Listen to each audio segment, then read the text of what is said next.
Greeting guys, now welcome now to a brand new episode of Redemption of the Rotten. I'm your host MrYazMan300 and join me now once again is Joe Mertens. How are you doing, Joe? How's about you, Yes? Yeah, I'm doing well. And joining me now for the first time is everyone's favorite kind of funny dad, Tracey Henderson, aka that fake Tracy. How are you doing, Tracy? I'm doing well. How are you guys doing? Yeah, we're doing also well. Now, we talked before this, but this is actually the first time you guys saw each other in video, Joe, and right? Yeah, we do a lot of Twitter interactions, but not face.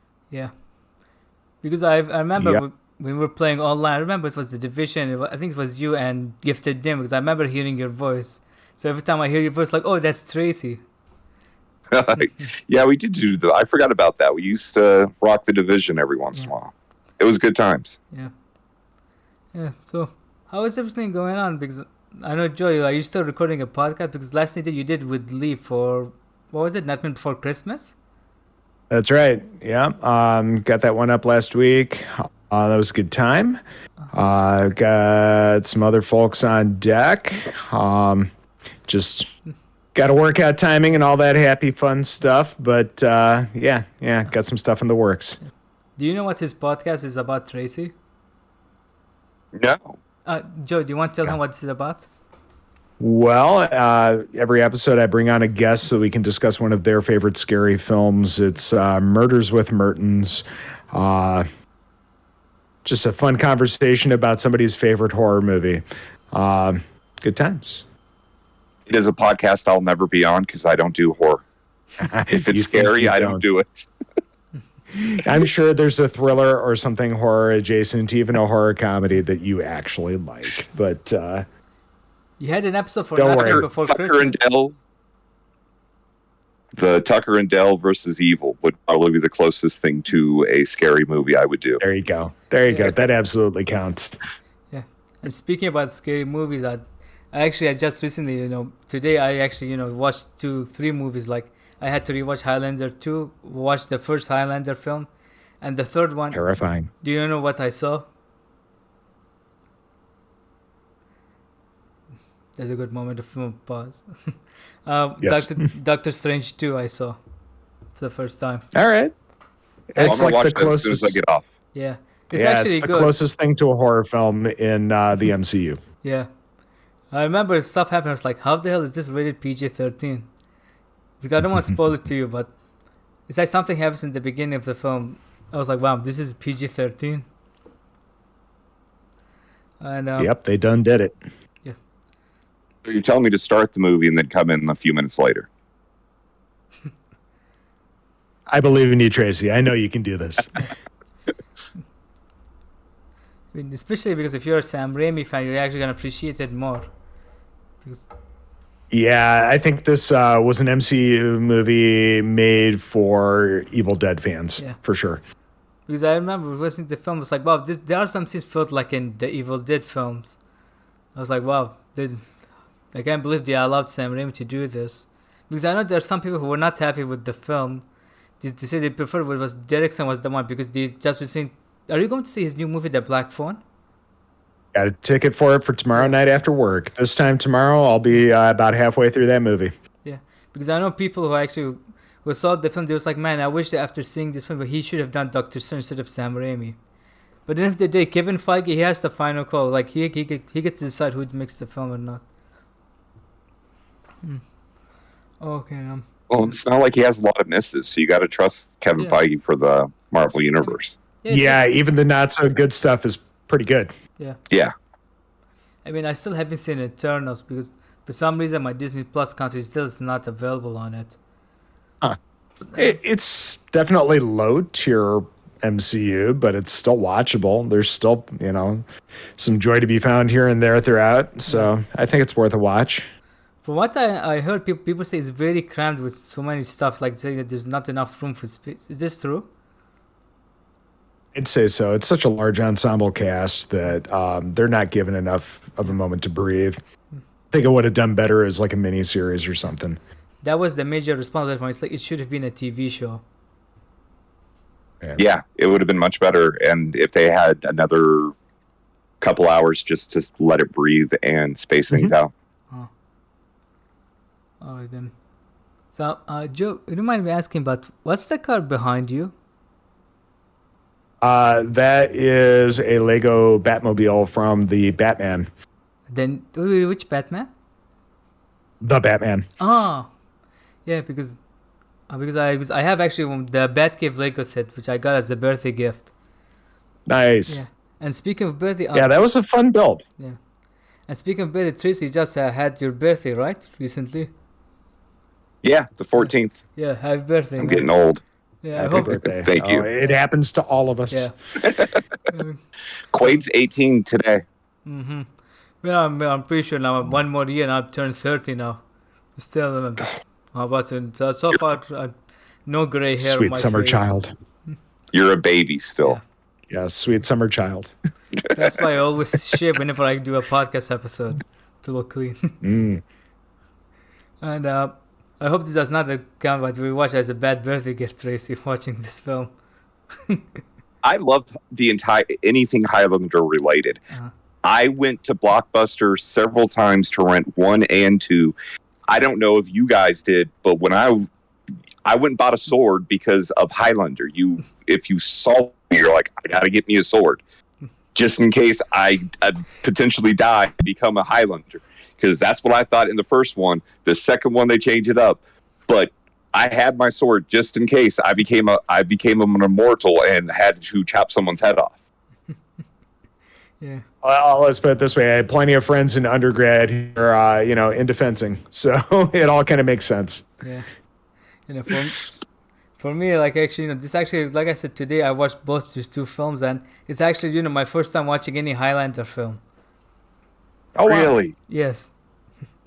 Because Well, I'm glad you got to watch the first one. yeah, at least I got to watch it like that. It's a good thing I saw it after the second one, so that's why I can have a good thing I saw after the second one. Need that palate cleanser. Yeah. Yeah. Well, even the TV show is really good. That's with Adrian So Paul. I've been told. Yeah. Mhm. It's really good, and that's why there is a Renegade's cut and a third and fourth movie is because of how popular the TV show became. Yeah. That makes sense. Yeah. Because most of the time we begin talking, I'm pretty sure we might have lost some audience. They was like, so are you going to talk about the film or not? But it's the usual thing, I mean. Well, Yeah, forget those guys. Yeah. We need to catch up with people. I mean, this is actually my first time talking, we're doing a voice call with Tracy. I mean, I'd love to catch up with him because I know I talk with his daughter, Carly, and she's actually a fun person to hang out with. Seeing her back and forward with Kadeen is also funny. You're my family's number one fan, and we appreciate you for that. Oh, thanks. And I'm actually... You definitely get our strange sense of humor. Yeah. And also tell Carly and Kadeen that I'm their number one fan too. Okay. I'm still waiting for the return of that TikTok TV show. I keep pitching them a lot. Well, it'll be harder for them now that they're on opposite coasts, but I'm sure they'll get together and do something soon. Yeah. Now, if I'm not mistaken, Carly, did she get married or she about to get married? He's engaged to another kind of funny community best friend that they met through the community, and they're going to be getting married here probably next year, I think. But with the pandemic, they're trying to make sure everything's right and everybody can get to where they need to be. Yeah. I'm just curious what Kadeen has planned for a bachelor party. That's what I'm curious. I'm sure there's going to be a lot of hazing involved. Yeah. So let's hope that you don't wake up and you find a tiger in the bathroom. I wouldn't be surprised, especially now that Kadeena's 21. I would not be surprised if there's some shenanigans going down in Vegas. Oh, you mentioned fun. I remember that's the legalish the drinking in the U.S. Oh, yeah, yeah. Because what was her first alcohol that she drank legally when 21? Well, the funny thing is, right before she turned 21, we went on a cruise to the Bahamas. 20, and then we were on the Disney cruise when she turned 21. So her first legal drink in the United States slash Disney Cruise Line was a bottle of Prosecco at a very expensive brunch. Yeah, I'm not the. And then we were doing several drinking classes, and at a certain point, she kept going, "Here, Dad, I don't like this. You finish this. I don't like this. You finish this." And then I'm going to say about 4:00 in the afternoon, we're sitting on the ship, and I just look at them. I'm like, I'm going to go back to the room. And then I didn't leave the room for the rest of the day. I had not been that drunk since probably I was 21. And then Kadena and Brooke thought it was a good idea to FaceTime everybody's number I had in, which is me on the couch in our stateroom, just drunk. And I felt very bad for the people they called. That sounds like something typical they would do. It's very something Kadena would do. Just be lucky I didn't have your FaceTime number stored in, and they don't use Discord, or you would have been receiving a call. Yeah. Or WhatsApp, that's worse. Yeah. I think we should start talking about the film, because now we already went inside 11 talking, catch up with each other, and I do hope now we can talk more of catching up with another episode. Okay. All right. So let's begin. Today's movie is in Highlander 2. So let's just all go back in a little bit now. Flashback of the film. The first movie, if I'm not mistaken, it came out in 1987, and what a lot of people don't know is that the film was not a box office hit. In fact, it bombed in the US, and partially because the film actually was badly marketed by the companies. Like, if you remember, there was like the poster with just Chris Lambert's face in black and white. A lot of people didn't know what actually this movie is about. So when you guys first saw the Highlander movie and you saw the poster, do you guys know what it was actually about? Honestly, I don't recall. I mean, I would have been, a kid around the time the original came out, but I'm sure at some point in the 90s when I was a teenager, there was probably viewing at one point or another. I think the fact that it had a Queen soundtrack was pretty dope. That's one of the huge selling points of the film. Yeah. But it just some very, very quotable lines as well. And, it doesn't hurt that it's got Sean Connery. So, I think over time it's garnered a well-deserved cult following. Yeah. And then we have this film. Yeah. Very much the same thing. I'd never even heard of Highlander until the day and age of Blockbuster. And the one good thing that they got right is when it was on VHS, they used more of the European posters and art look. So when you went and saw it on VHS, you're like, okay, it's a guy with a sword. There can be only one. Sean Connery's in it, and early 90s Sean Connery was cool as hell. So you're like, well, let's get it and see what's going on with it.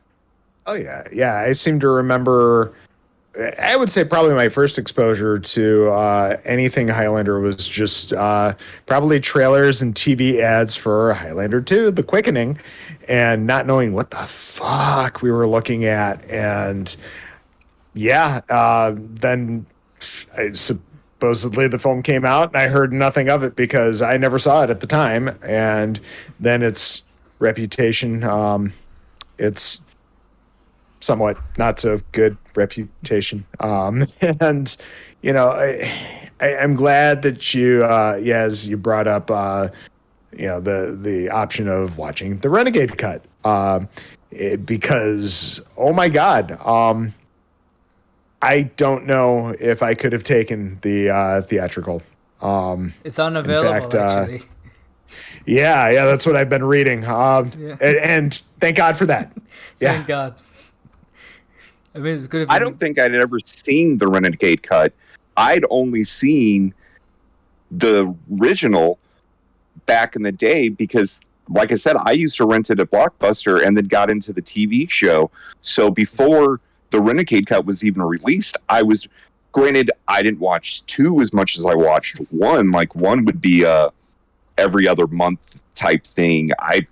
Somewhere buried in my house, I know I have a VHS and a DVD of 1 and 3. I don't have 2, but watching the Renegade cut, I was like, okay, well, this at least makes it somewhat better. It's still not great, but it's not as bad as the original theatrical cut. That said, I don't typically drink on podcasts, but oh my God, I'm going to need a little bit of beer to get through this one. Because you should save one for Adventures of Achela. I'll tell you what this is about later, Tracy. Yeah, we're going straight into hard liquor for that one, yes. But yeah, this is a movie. Yeah. I'll give you that. I even got Andy on board for Adventure of Achela because he gave me a pass to use it for any film. Oh, jeez. Yeah. Yeah, that's nightmare fuel. Absolutely. Basically, Tracy, Adventure of Achela is a badly animated Turkish film. I showed it to Joe and he's having nightmare every time I mentioned the animated film. You send some movies to us and I just look at it and I'm like, Yaz, you're lucky I love you, because if a random person sent this to me, they would be blocked. Yep. I know better than to click a lot of those links, just because what that will do to the algorithm, it's just no. That's make sure you're in incognito mode. You do not want to be logged into your YouTube account, because if it gets on you're in trouble. Yes. That's why I always pause my search history on YouTube.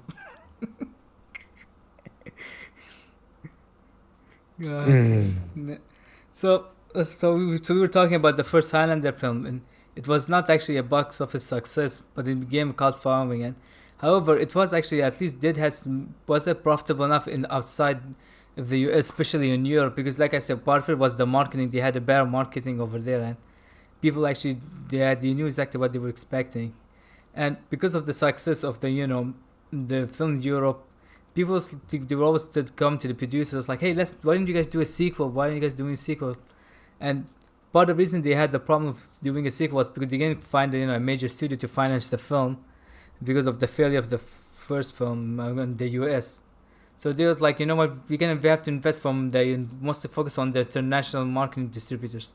Because if you notice, they had lots of deals with the investor, and then they ended up doing with what was it? I have a bond company to secure money from, and that was like one of the biggest things. And because for what I've read, originally they had a 15 million budget, and they specifically picked Argentina for the sequel because it was actually a cheap location. They told them, hey, come, it's gonna be cheap to shoot in Argentina. Yeah, only because their economy was falling to pieces at the time they were shooting this thing. Yeah, and since you brought up the falling economy, it affected the film's budget. Do you know how much it got increased from 14 million to what? How about you, Tracy? You don't know? No. 34 million. Really? Yes. That explains a lot of why the bond agency is like, nope, we're done. We're done. You got to get the movie out. Yeah. Because that's more than doubling the budget. Mm-hmm. Yeah, because... Yeah, and it seems like a paltry film budget now, but, I mean, late 80s, early 90s, that would have been just ridiculous. It's still lots of money now, especially when people think, man, this is not good, but because they think of Marvel movies, especially now with The Flash, because people are talking about, are they going to reach? People say they can't because they spent $200 million. And then you're hearing about the new Fast and Furious movie. It's reported it's going to have a $300 million budget. And because of, in fact, like I said, the bonding... So like I said, this is actually, the version that we're reviewing is not actually the theatrical cut. It's actually the Renegade cut. And what happened is that after the film got wrapped, the Bond company took over the film, and they ended up re-editing the film and changing some stuff, including like the visual effects, because in one of the visual effects in the film that you might notice is like the shield in the sky. Well, it's actually big, but in the original cut, now Tracy, you saw it, the original cut, it was red. So am I correct? Yeah. And one scene it would look cooler, and then the next scene it would just look like someone with crowns drew it. You'd be like, how did it look this good in one scene and this bad in the next scene? Well, there's a lot of those types of shots in this film. Yes. At least they tried to fix it. Very, very poor quality here and there. Yes. Yeah, and like I said, because of like you mentioned, the economic crisis and it affected the film's budget, and then they ended up, the Bond company, because of they went over budget, they ended up taking over it. They say that during the film's premiere, the film's director, Russell Mulcahy, who was also the director of the first film, he walked out 15 minutes into watching the film. And Chris Lambert apparently wanted to walk out from the film, and he could not because of contractual obligations. Yep. He needed a better lawyer. Yeah. Thankfully, he had Mortal Kombat. If I'm not mistaken, it came out after this, right? Yeah, just a few years after. Here's that guy, Chris Lambert. He's been picking some weird films. Like, he's a French guy. He's playing a Scottish in this film, and in Mortal Kombat, he's playing an Asian. God. Mortal Kombat was 95, so that was even after 3. Oh. So 2 and 3 came out before Mortal Kombat. One of the best decisions he did, Chris Lambert, beside this, is also saying no to Mortal Kombat 2, which is actually another discussion for another day. And yeah, that's a movie, all right. Yeah. And also, apparently, part of the deal with the production companies, because, like I said, it was with the foreign companies, just like bring back Sean Connery, and if, spoilers, if you guys, it's already spoiling the films, like he does in the first film, we see him getting decapitated. And people are like, okay, so how the hell are we going to bring him back? They had to rewrite him, and apparently they had to pay him, I think, $3.5 million for his, 7-day shooting, if I'm not mistaken. Yeah, it was a good payday for him for not a lot of work. And from the documentary, which I was going to mention, apparently people were having fun when apparently he danced, I think, the tango with the costume designer. And she was like, it was fun. I had to call my mom. I told Mom, I danced with Sean Connery on the set of the film. Yeah, most of the scenes involve flying and having a suit made, and while drinking a lot of whiskey. Yeah. Yes. Part of it makes me wonder if they just shot him a day in Scotland. It's like, we'll film him and we'll put this in the film. This is what it felt like, some of the scenes. Mm-hmm. Yeah. It definitely feels like that. They should have brought him back. If you had to bring him back, it should have been all flashbacks to training stuff. They shouldn't have brought him back as a live character. That just, it doesn't make sense. And even the rewrite and justification and all that. The one good thing about Highlander 1 is you don't know what's going on. You just know they're immortal and there can be only one and they have to fight each other. The moment you try to start to explain that, you're like, that doesn't make sense. Why would this? Why? And they just overstepped, and they should have just left it alone and just. I get for having to bring him back. The biggest name by far is Sean Connery. Yes, I completely understand that. There's better ways to do this than what they did. This is one of the worst bits of retconning I have ever experienced in a film. Yeah. It's they retconned the film, and then they went back to retcon in the film. This is what they did with this cut. Yeah. Well, they tried their damnedest to fix it. Yeah. Man. Now, if I'm not mistaken, Tracy, because you watched the original theatrical cut, the flashback, it began with the flashback. It didn't. Then there was no because it started with the flashback with the ozone, with them launching the shield, and then it went to the opera, right?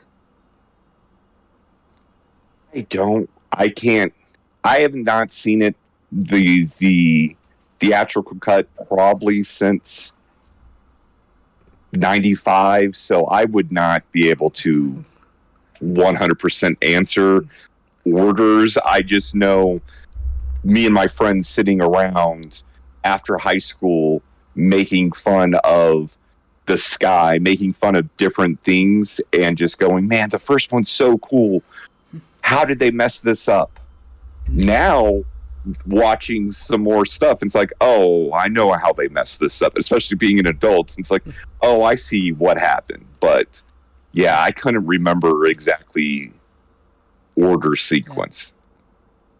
Yeah, and quite a bit is supposed to be shaken up too. So yeah, that's even some weird without either having the scenes. Wikipedia page. We're gonna talk about later some weird editing scenes. I think you guys might have an idea of what I'm talking about. So, can we talk about a farmer from the Highlands of Scotland grows up and becomes a super scientist that creates the ozone, that creates a shield for the ozone? Like, how do you get from 1 to 2? You never see him going to college and studying. The leap in logic there is so Is it supposed to be so much that he's the one that actually designed it, or ultimately the one who financed its creation? He's like the Bruce Wayne of the film. The guy, Alan, was the guy who designed the shield. This might be... But in one, yeah, he's rich, but he's not Bruce Wayne rich. He's not Tony Stark rich. There's just certain things that it's like, there's huge way too, and I'm here justifying the film. I like the movie, but if we're gonna nitpick, like, seriously, like, he shouldn't have, like, I don't understand why they needed to make him involved. They could have had him save her, and she explaining that it's not, and then him maybe knowing someone and talk, but not that he was there when they turned it on. Like, you're going too far. You didn't need to go that far. You can explain, like, oh, he was a rich guy and knew the people building it. You don't have to have him in the room. Perhaps they were leaning a little bit more heavily into his alien origins, and I think because I watched the first Highlander film. I'm guessing. Because in the end of the film, after he gets the prize, he tells, like, what's her name? His wife, the character, Brenda. Yes, he tells her, like, I can now hear everybody's thoughts. Now I can help politicians, scientists. Maybe that's how he became a billionaire, by using his prize. That's the only. Then explain that. Then just, you're going too far. You don't need to go that far. But if you're going to go that far, explain it, or don't go that far. It's not that hard. Yeah. Either go all the way or don't half go through. So I think we should start, recapping the film. So in the first film, we had, Sean Connery's voiceover. He was talking about, the Highlanders, like the immortals, like the gathering and their power, the quickening, and like we got a great narration. This movie's like, you know what? Let's go Star Trek 4 or Superman 4 route. Let's start with the environmental message. It begins with the word in the year 2024, like the Earth ozone layer had got destroyed because of the pollution, and to combat it, they launched a shield to protect the Earth from the solar radiation. But however, they're saying that they believe that the layer is already fixed, but people are keeping it a secret. Yeah, you're too young to remember this, but the ozone was a huge deal in the early 90s. People thought it was just going to grow and we were all going to die. So I at least give them credit for taking something that's timely and topical at that time. But we had I remember one day it was like, you can't use hairspray. Hairspray is going to kill the world if you keep using hairspray. Is it after Batman 1989? Because they used Joker points. You understand the reference? Yeah, I get it. But no, it was serious. Like, the ozone was a big. So this is where I try to give them credit. Like, you're taking something that is actually at the time feasible, or you could get people to believe it, but Again, you're going halfway. Either go all the way or don't go. Yep, I feel like they could have. I don't know. There is so much of this film. I got to put this out there just before I forget. There is so much of this film that wants to be Blade Runner so badly. Even the design so of the triangle pyramid. I was watching. It's like I've been seeing throughout the film. I was like, wait a minute, did I just walk into the wrong movie? Because one scene turns into Dune, Batman, then turns into Tim Burton's Batman, Star Wars, Blade Runner, and then once it was like, so is this now The Crow? Seriously. I was like, wow, okay, so how many things are they going to steal from movies? It's like, like watching like the end of Ron Emmerich's Godzilla movie, it turns into Aliens and Jurassic Park with the small Godzillas. Yeah. I guess they finally did. If you're going to steal, let's just steal all of it and bring it all here. So that was the one time they did go all the way. I will give them credit. They did go all the way on the stealing. Yeah, we still haven't even talked about even the fact they stole Battlefield Earth and Back to the Future. I will talk about what is happening. They even talk, Warriors of Virtue, for God's sake.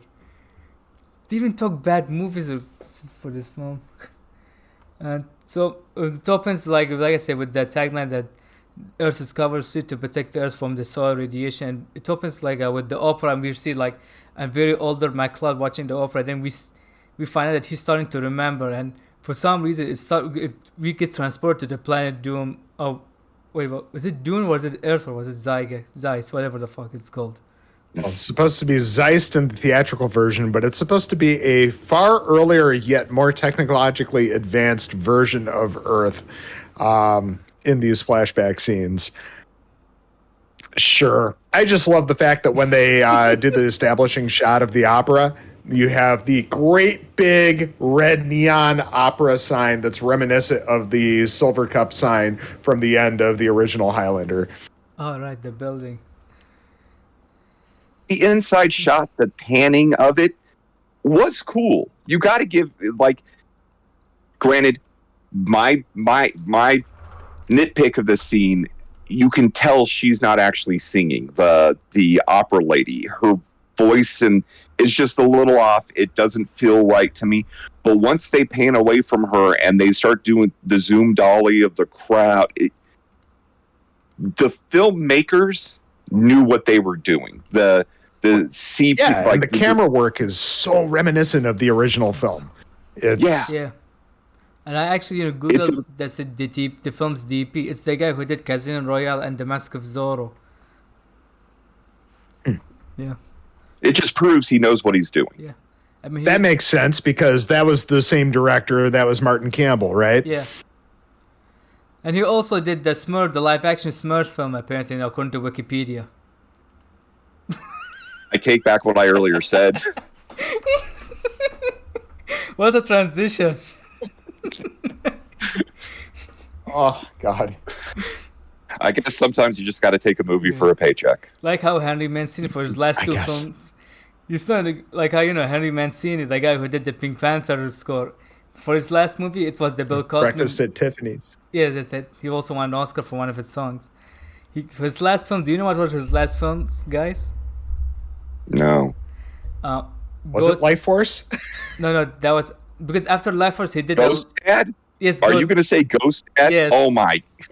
That's the one, the second. Do you know what's the second one? No. The animated Tom and Jerry film. The one where they speak.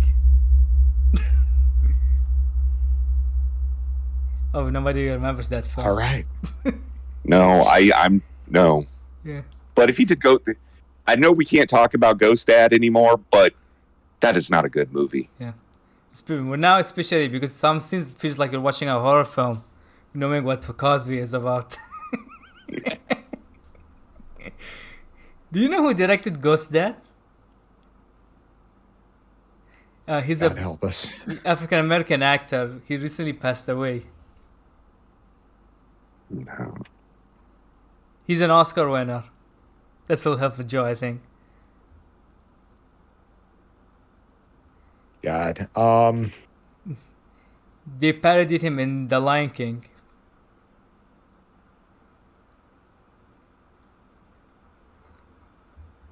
What does Pumbaa say when he attacks the hyenas? It's been so long since They I've call seen me that Mr. film. He said, "They call me Mr. Pig." Oh, was it Sidney Poitier? Yes, that's his last film. Are you fucking kidding me? He did Ghost Dad. Yes. Oh, Christ on his throne. Oh. This made him stop directing films. I mean, heck, even one of the actors in this film, Sean Good Connery. call. I mean, his last films has been what, League of Stories Gentlemen and Sir Billy. I'll tell you what Sir Billy is on another day. I hope you're okay with all the revelation I'm telling you right now. We have to start convincing people to stop 2 movies ahead. Like, oh, you want to do 2 more movies? No, you're done now. Yeah.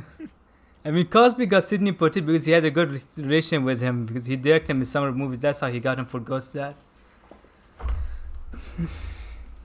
Yeah, so what was that? So yes, so we were talking about the opera scene, and he started getting flashback, and then he now in this version now it's supposed to be like past Earth, and where it's very futuristic advanced. And like I said, it feels like they just ripped off Dune because everything from the clothes design, the shape of the production, everything, even the cloth, even the color of the desert too. Now, Joe, you've seen David Lynch. Did it feel like David Lynch's Dune, or was it like more like the new Dune film?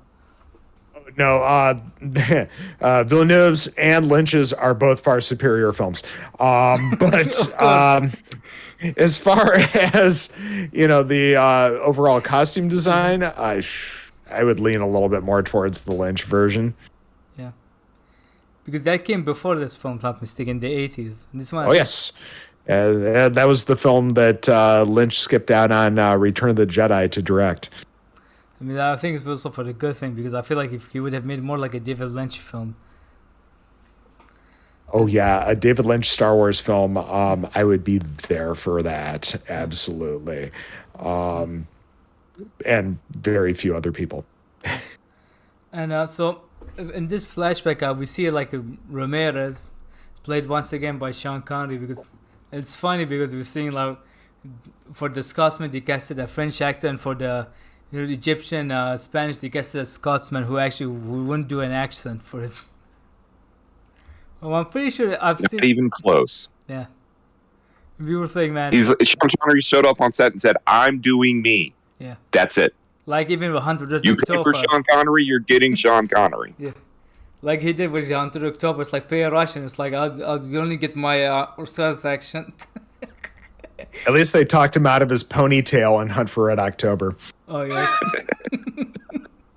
I don't care what anybody says. I fucking love Hunt for Red October. I think everyone agrees this is the best Jack Ryan film. I like Clear and Present Danger quite a bit. Yeah. It's these two mostly when I'm hearing positive people talk about. And also, he also, what was that, Sean Connery? The Avengers also was in that Avengers terrible film. Oh. Yes. He's in a teddy need suit. to stick with the old TV series because yeah. And what was that? That John Borman film, that alien thing, Zordas, was it? The one where he's wearing the red speed. Zardoz. Yes.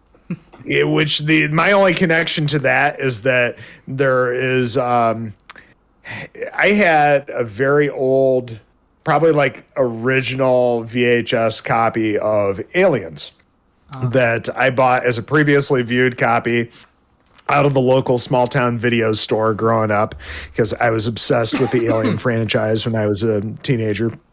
And I remember there was a string of Fox properties, sci-fi properties, that had all these little snippets in the, I think instead of trailers, they were just showing like constant clips of all these. Oh, look at all these other great Fox sci-fi films. And yes, Zardoz was one of the films they decided to include in that, along with Enemy Mine. What else? Probably Cocoon and Cocoon the Return. Yeah. Oh, Tracy, we're old. We're so old. You're old. Yeah. And I don't care. I don't care how old I am. I'm still saying Mark's older than me, just for the record. Yeah. Oh, same. Yeah, I think we just gave. The steps is going to be us giving more ammunition to Andy's roasting. I was gonna say in the beginning of the episode, like, now since we mentioned it. Now, because one of the most infamous story about Sean Connery is him saying no to Lord of the Ring. You guys remember that story? Like, they say that he actually, was offered, Gandalf to be in the Lord of the Ring film. He's like, he said no because, he didn't understand it. And he said that had he had taken, I'm trying to find, because there was a month, how much would have I gotten?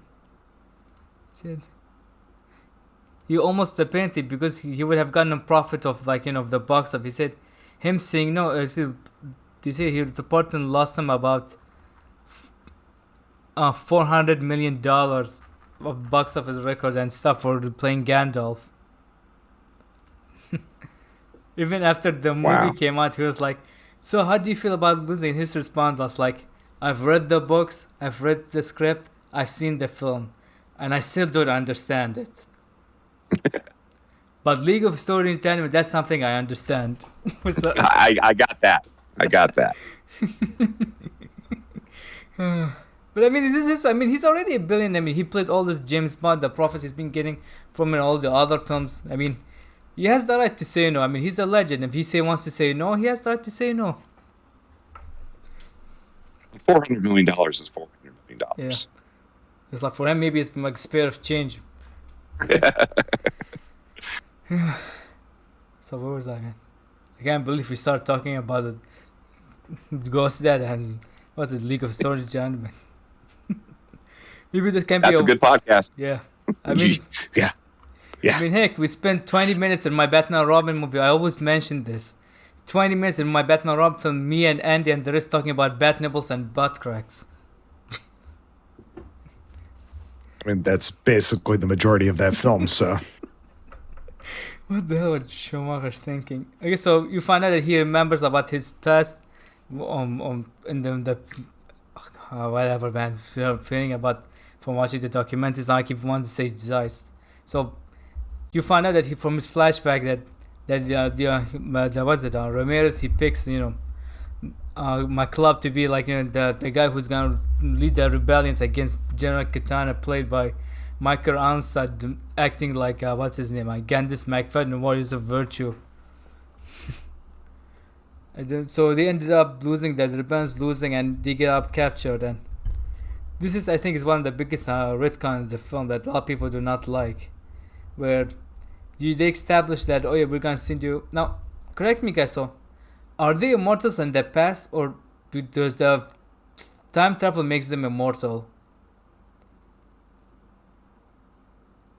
The way I understood it, it's the time travel sends them, and that's why they can. That's why they have to chop each other's heads off. Yeah, because to be able to come back. Yeah. But I could be misunderstood. Again, if you're going to do something like this, make sure your audience explain it. If you're going to have something weird, explain it. Yeah. Another choice where they chose not to 100% explain it. My headcanon is you get sent to the future, you become immortal, you have to everybody's heads off. There can be only one, and then you can choose to go back. Mm. Yeah. Virginia Madsen has this great bit later in the film where she's trying to do like the dumbed down version of the exposition of, basically the rules, right? Mm. I tend to be of the camp that I like science fiction where they don't treat you like a fucking idiot. Yep. And but they don't spell it all out for you. They just make sure that everything is very, very clear, that you can glean everything that you need to just from observing and from just existing in the world. Are they going to spell it all out? No. But you should be able to pick up what's going on from what you're witnessing. I feel like this film fails pretty hard at that. As much as they do try to explain things, it's so convoluted. Yeah. And keep in mind, this is the cut that's supposed to be fixing the original cut. Well, the reason why I take it as they're they weren't immortal in the past, because if they were immortal in the past and they didn't become immortal by being sent to the future, there would still people be around when you're sending them to the future because you're immortal. So the fact that they're not there when they get there means they had to die off. Yeah. That's fair. That's my headcanon. You also have to remember, this movie is non-canon. So to clarify for all people, this movie is not considered canon. you can't imagine why. I think you also have to consider that they're only immortal in so much that, they won't die as long as their head is not separated from their body. So, I mean, sure, those other people could have lived a very long life from the, ancient past onwards, but, maybe there was just a lot of mass decapitations later on. I don't know. I mean, the first they're all movie, part of the French Revolution. Yeah. Yes, exactly. That goddamn French Revolution just did them all in. Yeah, I mean, what was it? Ramirez says in the first movie, it's like you get very close because for the gathering, you get a feel energy like you have to be there, you have to kill someone. That's why in the first movie they made the reason why they have to kill each other because of the gathering. So let me see what we're talking about. Yep, it's Highlander Con. Yeah. I mean, it's a good thing we have the two. But, go ahead. But that makes sense. You don't necessarily want to do it, but you're eventually going to be forced to do it. And watching the first movie where they're like, "Hey, this is what's going on. We got it. I'm going to train you, but we can be friends because we know there's other ones out there. So eventually, we're going to have to battle each other." Yeah. But that, the drawing, the quickening, that kind of, is that way you're not like, "Oh, I'm going to go to the middle of nowhere and just live." You're being forced to do it. You have an itch, you have a craving, you have to do it. That makes sense in the first one. Yeah. But when you get to this point, it really doesn't make sense. I'm not trying to be. I'm here to defend the movie. But how does Sean Connery know where he is? I just keep recap, because how did he get on the plane? You see how he gets the suit, but he's got no more jewelry on him. How is he getting on the plane? What kind of ID does he have? How does he make it through the screening processes? He's on an international flight. It's not like he's just taking a puddle jumper from, one part of Scotland to another. Now, you mentioned the location. Do they specify where this movie is set besides Scotland? It's supposed to be the United States, somewhere in the United States. And yet... It's shot in Argentina for budget reasons. I always took it as because that's where the first one was, and it was obvious that one was New York. So I just assumed, he's still living in New York. That makes sense. Yeah, so we see him they get captured and they're about to send us now. Katana, he wants them to be executed, but however the court said now we're gonna send them to the future where they fight as immortals until only one of them left. Then they have to pick whether they can stay up there and die at an old age or they come back. So did they come back as mortals or immortals? I don't know, but it's funnier when somebody else says it out loud. And nobody's speaking.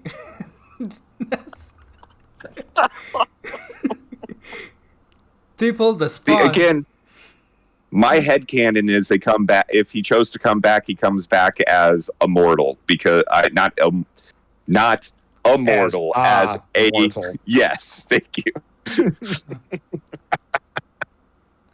No, that makes sense. Yeah.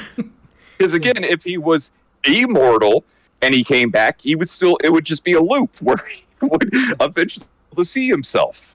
Sure. Yeah.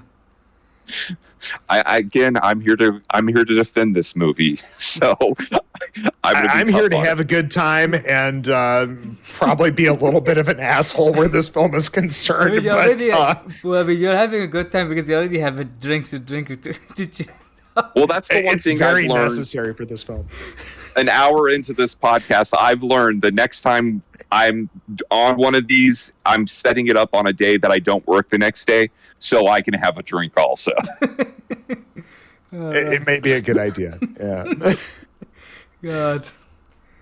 Okay, so they get sent to the past, and later, if I'm not mistaken, before they get sent, Ramirez tells him, like, if you ever need me, just call me. Even if I'm dead, just call me, I'll be there for you. So the true power of friendship. Yeah. Because we forgot to talk about it, because we see them, they use magic to connect with each other. Using their finger, then he does the goddamn Bible thing on his head. I don't know what's the magic Bible for whatever the... It's a shame this isn't a Queen song as well. The whole, even if I'm dead, just call my name. You'll resurrect me. I feel like there's a missing Queen song in here somewhere. I mean, they had the drummer from The Police score the film. That's true. I saw that in the credits. I'm like, oh, Stuart Copeland. Okay. Yeah, so after that, McLeod, he goes on, he tries to contact the scientist who built the shield, Alan Newman, but he does not. And while he was about to leave to his car, robbers tried to rob him, but then they see that it's McLeod, then they leave him. And then it cuts to the shield, the place where it's called Shield Control. So where you see people. It's the Shield Company, TSC. Oh, really? I did not notice this. Yeah. Because it's on the sign on the building. Yeah. Let's just be on brand. What are we? We make a shield. We're the Shield Company. Yep. Who needs another Shield Company? Yeah. We're the Shield Company. Yes. They're going to get if the Ohio State can trademark the word "the," I shit you not, everyone.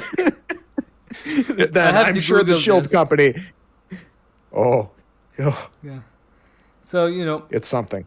So you see like a group of people, they're masked, they're led by Lois, that's her name, right? We're going to say Virginia Madsen. Yeah, I know we go Virginia Madsen. No, it's actually took me a while until when this year I found out that she's Michael Madsen's sister. Because I found out about when someone was reviewing like for the original Candyman, he mentioned like, yeah, she's more people know she's Michael Madsen's sister. I did not know this. So they interfered like the Shield Company, right? This is a good scene where they're sliding, where they shoot the wires and they slide down, and because I was sitting there trying to figure out. I'm like, every time I've watched this, I'm like, why wouldn't you just slide down the water? They explain in the documentary. The documentary explains it. I'm like, okay, that makes sense. But either way, this is a cool infiltration scene, like where they're sliding down. And I like how the guy on patrol is like, what was that? And the other one's like, it was nothing. He's like, I'm calling it in. And the other guy's, he turns around and he's like, look, it was a fish. Go back to work. Like, you could tell they're just like, whatever. No one's going to attack us. We're the Shield Company. We're the most important company on the world. Yeah. If that's the case, why is there so much security? Yeah. Like, why is there a security guard every 5 feet and cameras everywhere, but everybody's so nonchalant? But again, this is a great infiltration scene. Yeah. And all the guards are dressed up like the guards from Spaceball, but in black.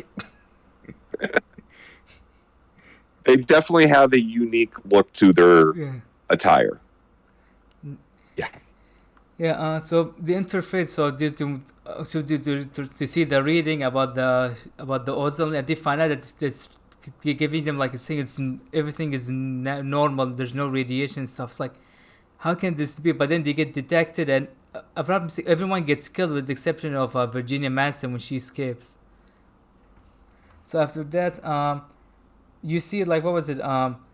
What's the name? Katana. He's watching McLeod like he's also, and he's like, man, he's still dying. He's still like alive. But then the crew told him like he still hasn't picked his prize whether because he won, but he didn't say whether he wants to live or he wants to come back. And then what happens that? Yeah, I think there was a bit about how, when he was sent to the future, he was sent without the knowledge that he had back in the past, something like that. So he didn't exactly understand all of the rules of the game. It was only the little bit that Ramirez had passed on to him, supposedly, that he understood as far as what was going on. Yeah. I don't know. Yeah.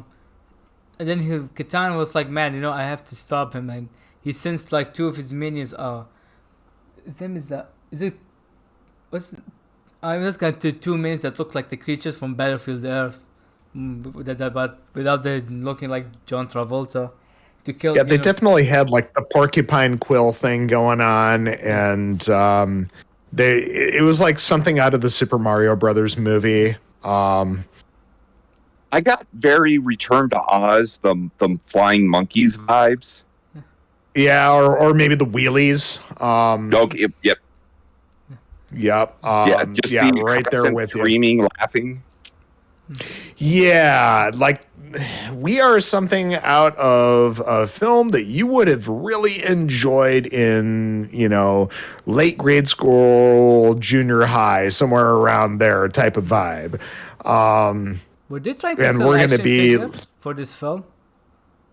I don't know, but that sure felt like it with these two. Yeah. Yeah. Because, we also find out that we see McLeod, he goes to a bar and we see like an Easter egg. They play one of the Queen songs on the jukebox. And then we also cuts to Virginia Mansion where she's actually, she gets announced to find McLeod at the bar.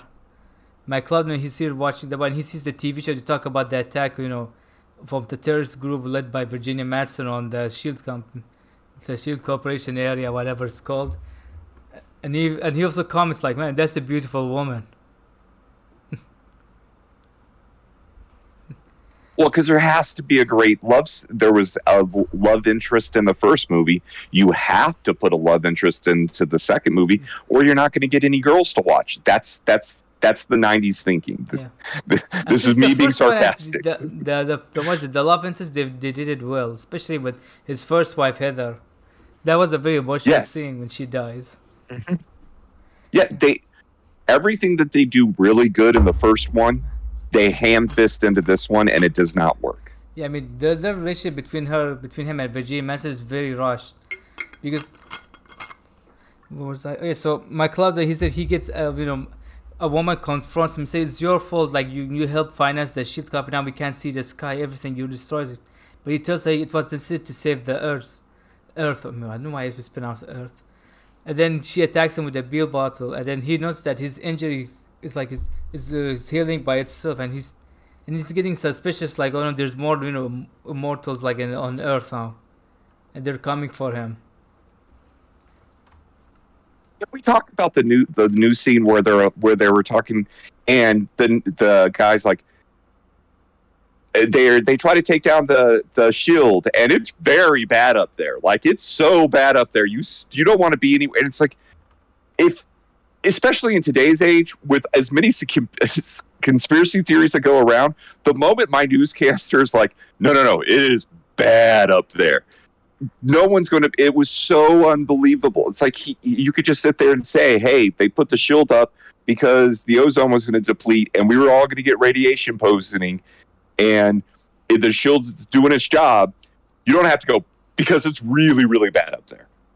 So maybe this really is like Blade Runner in so much that the only people left on Earth are the people that, for one reason or another, are not healthy enough to leave and become part of the off-world colonies. So basically the dumb ones, it's all the dumb kids left on Earth. Yeah. I just don't get why, why did someone think that was a good scene, that we have to have the news anchor? Because when you watch the news anytime, they're not like, hey, there's a forest fire, and if you go towards if you go there, you're going to get burned. Like, they don't have to explain everything to you.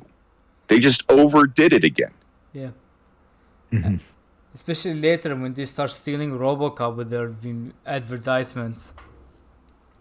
Which actually angered me a lot, especially because I'm a huge RoboCop fan. I'll buy that for $1. Yeah. And then also, so McCloud, he leaves and then he sees Virginia Madsen. She tells him, I need to talk to you. He's like, I'm not doing talk with terrorists. And then he sees like the two like immortals. I think their name is Corda and Reno, if not mistaken. They start attacking them and he fights them and then he defeats them. But one of them, I know he gets decapitated by the train, and the other one using a wire and sword to decapitate him. And did you guys notice that it felt very plasticky when they were getting decapitated? Yeah. I Yeah, also but noticed that was- the tons of wires holding up the jetpack. Yeah. Yeah. But it's a late 80s movie. There's going to be a lot of bad. Yeah. I noticed Everything. also in the ending of the first movie when after he defeats the Kurgan, because you can see one set there's the war on Chris Lambert when he's getting raised to get that the prize. Mhm. But I also like in this scene where he's like, get the trash can. And Yeah. she's like, okay. She quibbles about it just briefly, but then she's like, no, this is good. This is fine. This is my home now. Yeah. I wonder what smelled the worst, old McCloud or the trash can.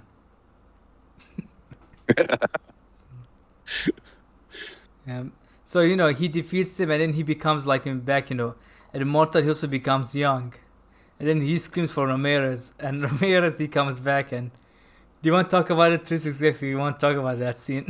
This scene, though, the special effects, the blowing up the cars, the move. This is another good scene. The decapitation, yes, that's bad.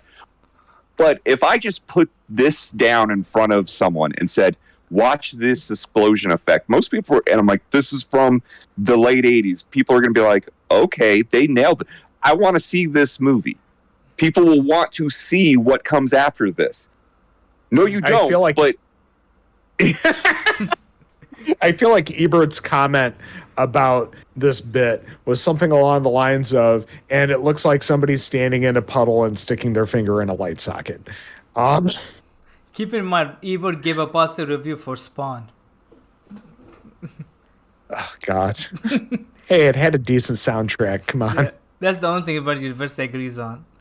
So, do you guys want to talk about Ramirez getting resurrected? So he gets resurrected. well, you got the play scene, and the one thing I don't get about the play scene that I kind of like, but it's like, how do you not realize you're on stage sooner? I don't know. Doing. Was Shakespeare Well, alive we're- when the No, past- Shakespeare would have been like a couple of centuries after. Some, Which the I past. get that he doesn't get the play, but it takes him like 30, 40 seconds to realize, oh, There's an audience, yeah. Ramirez should be smarter and cooler than this. He was much smarter and cooler than this in the first movie. And you're introduced to him here, if you didn't see the first movie, as him like, how does he not realize there's 100 people watching him? Especially when they start laughing because he's being silly. that's It one of my then biggest still takes him a criticisms. second. After seeing the first movie, seeing this, like, man, they turned him into a comic relief. And part of this, I feel like they sit in Scotland because I feel like he's very proud of his heritage as Sean Connery is Scottish. So people like, hey, you know what? We'll bring some bagpipes. We'll make this set in Scotland just to make you happy. So he sees, and that's a prop, or that's a real sword he takes with him. Couldn't tell you. Yeah. Because they bags it for him when he goes to the plane. Alright, so after that, he leaves. You have to remember, this is in a world with no 9/11, so you could could get away with taking a sword on the plane. Yeah. Alright. Yeah, because later after that we see like McCloud, he goes to Lewis and out of nowhere to start making out. And then Do you see her? Oh, as soon as he becomes young, they have sex. Yeah. Like It's like- instantaneously. Yeah, up against a wall in an alley. Yeah. I was like, okay. I don't understand how the writers think, oh, she's just down. As soon as he becomes young, oh, it's go time. They had no interaction before. They talked for maybe 10 minutes. The only conversation was like, hey, can I talk? And he tells her, like, terrorist is a bad business. That's their... Yeah. Now I'm going to become young, and you're going to want me, and we're just going to right here in this alley. Yeah. Not even wait to go home. Yeah. Maybe and not a clean alley. It's not like some futuristic clean alley. No, it's 6 feet away from the dumpster she was hiding in. Yeah, keep in mind, in previous shot, you see like a guy, he's actually, looks like he's sexually assaulting a woman, the one in the shot. When he was driving. yes, when he's driving the car. Yeah. The limp lady that's just kind of being tossed around. Yeah. God, I missed that. That was probably the part where I was watching this on my phone. Yeah. So she takes him to her house, but this is where we get the part where she explains them about the mortal thing that we were trying to explain. And then she tells him like she believes that the ozone layer is already fixed, and that the company is keeping it a secret because they're trying to profit from it. And she wants him to help him because he's actually had the hand in creating the shit. That's like, I need your help, in this, finding this, whether this is true or not. And then it cuts to Ramirez. He's walking in the city of Scotland, bagpipes being played behind him, and now when they play, he gets interested in the word shithead. And then later you see him walking the street. He sees the TV, and then a guy comes. He tells him, "What, dude?" Something. Yeah, it tells him he's got some cool threads, and he's like, "Thanks, shithead," or something like that. Yeah. It's his new catchphrase. Yeah. I mean, they're trying to make the next "You're the man now, dog." That was him. Because so that's that. He enters the shop, and then he tells him "Hey, I want you to help me get me a suit." And then he just gives him a necklace, and I was like, "Was that a diamond on the necklace, or was?" I thought it was just a giant pearl. Yeah. Is it really that expensive? It's very Pretty Woman scene, though, where they're trying to kick him out. Like, no, you don't belong here. You need to leave. And then he pulls his pearl out. And they're like, oh, let's take care of everything. It's very Pretty Woman. And I know this is before Pretty Woman, but it's very Pretty Woman. Yeah. Someone should, should edit this and have the Pretty Woman song by Tom Jones played one. So you see, very much would make Roy Orbison. Don't get Americans after you, Yaz. Roy Orbison. Okay. So let me see.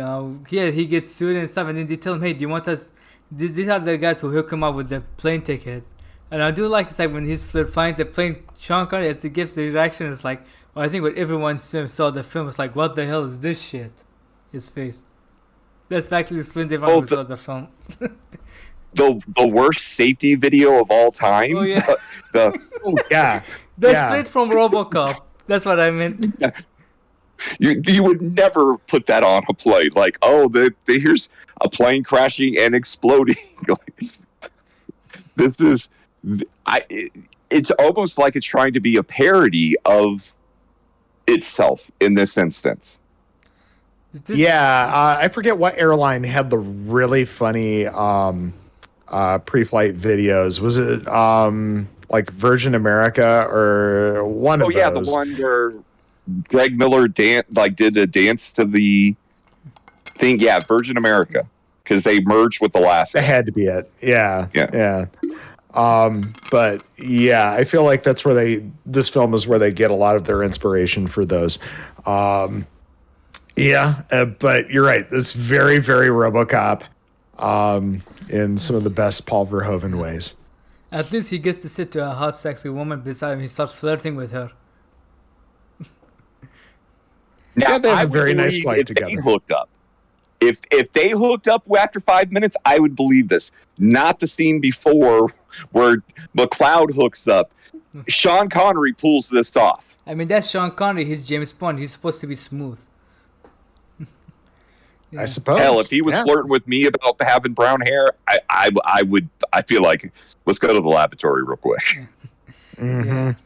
Mm-hmm. And fun fact about at that moment, I think she's in real life she's married to, I think the special effects guy, and because he said in the documentary like that's how I got introduced to my wife. She was getting flirted by Sean Connery in this scene, and she's an Argentinian, I think, actress. It would be impressive to be able to ask a girl out after she just spent 10 minutes flirting with Sean Connery. How big do you have to be? They're like, I know you were just flirting with Sean Connery for a little bit, but do you want to go out with me? Yeah. So my class actually we later cuts to my club and what's it, Virginia Madsen, they're talking. Here I think he describes her as like how actually about how his life on Earth with the sky before they created the shit. He tells her about it, and then it cuts to Kitana. He's watching the video like his main henchman. He feels it looks like I have to do it. He pulls a Thanos. Looks like I have to do it myself, and he travels back to the past. And boy, man. Well, yeah. So how good is their tech that they can be in the ancient past watching videos of the future?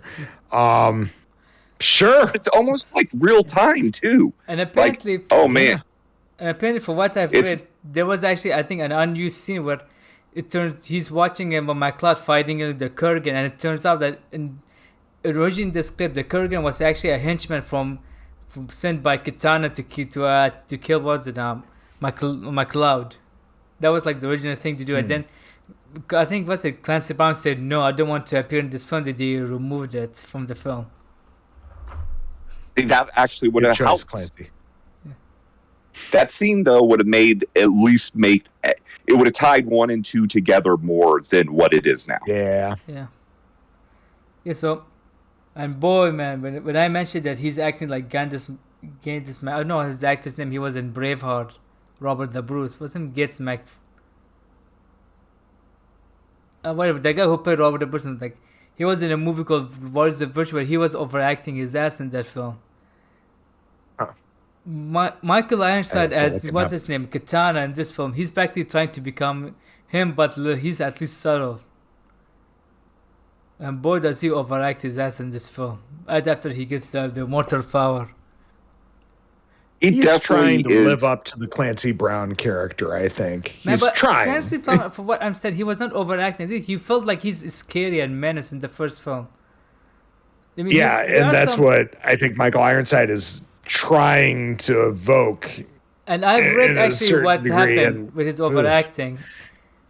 He actually read the script. He said, yeah, it was bad. And I was like, I almost want to play like a barbarian character, like swordsman. I was like, you know what? I'm just going to enjoy it. I'm just going to overact for acting this film. He admitted, like, yeah, I was overacting it on purpose. But he's a lot of the late 80s villains. Yeah. He's over the top. He's supposed to be over the top. Yeah. And again, like RoboCop, he is very much another Clarence Boddicker. Yeah. Yeah, but as you talk about them, I think maybe they are overacting these villains, but at least you felt them like they were some menace to them. These guys, they're not. They're just like they're acting crazy. Yeah. Yes. And so is the other guy. We will talk about him later. John C. McNeely.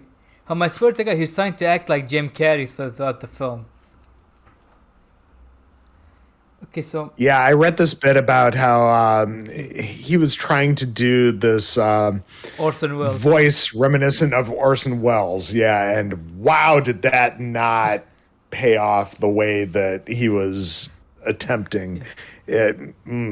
Not in any way. I'm like, okay, let's hear the deep voice I just read about. Now that's it. Okay, fine. Maybe he was trying to. Maybe he became. It's like, you know what? I'm gonna become Jim Carrey instead. Because that's what it felt like. It felt like I was watching Jim Carrey acting. Maybe that deep voice when he dies, the ending scene. That's what the deep voice was. Speaking of Jim Carrey, I just saw one of his earliest film roles the other night in The Deadpool. Oh, he's the first victim. Yes. In the final Dirty Harry movie. Yeah, Liam Neeson is actually the film's director, the guy who plays the director in the film. Oh, that's a cheesy ass Dirty Harry movie. Yeah. Getting off track. I'm sorry. That's okay. I mean, we already went off track with mentioning Ghost Dad.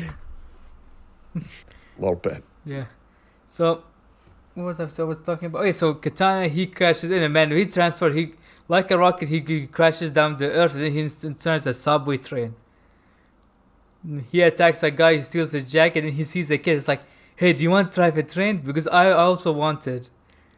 And then he starts driving, and this scene stays for very long. I'm gonna keep turning up the speed. It's like, you didn't need any of this. Even in any cut. What was the point? Just to show how bad he is? I don't need this to show. So. Yeah. You might as well have just had a baby there and have him take a piece of candy from a baby. This is the same thing. And then the train goes off rails and crashes through, and everybody else is dead from the speed. How I understand he's immortal, but how is he just standing there where everybody else is being thrown to the back of the car like we're going Mach 18 or something? This scene did not need to be in the film at all. Yeah, because it stayed very long.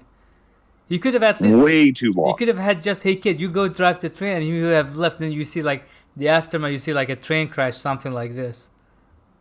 Yeah, this is like them trying to replicate the Clancy Brown carjacking the person and driving around like crazy in the first film. The first one. Look at me! Look how evil I am. Again, just there was a baby already in that scene. Just have him take some candy from it, and you can show us you're evil. You don't have to maniacally laugh while you literally crank a knob to go from 40 to 400 miles per hour, or whatever it was trying to imply. Step on the baby if you have to. We just didn't need it all. Yeah. Another good example of an acting which worked for was Gabriel Byrne in End of Days. Because that actually worked well for him, mostly because I think he's being the devil and he's being a dick in the film. Alright, so after that, McLeod, now he started to go back to the company's office and to meet Alan